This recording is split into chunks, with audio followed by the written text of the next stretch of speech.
Hello friends, welcome back to the new video guys and my YouTube channel. Friends, today guys we are going to talk about guys how to on silent mode in our Oppo phone. Friends, you want to on your silent mode, so guys you can on it. And guys now let's see how to turn on silent mode in our Oppo phone. In this video friends, I am going to show you friends. So before starting video friends, I want to tell you, if you're new in my channel, so then first of all go and subscribe the channel, click the bell icon, like my video.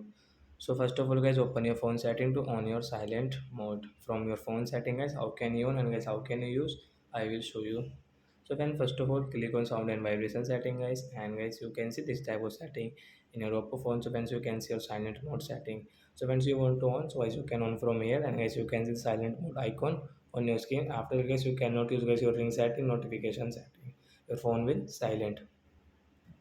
So like that guys, you can on guys your silent mode in your Oppo phone. So that's it guys, thanks for watching the video fans. We will meet on next video with new topic. Before going guys, please go and like the video, subscribe the channel. Bye bye friends, thanks for watching.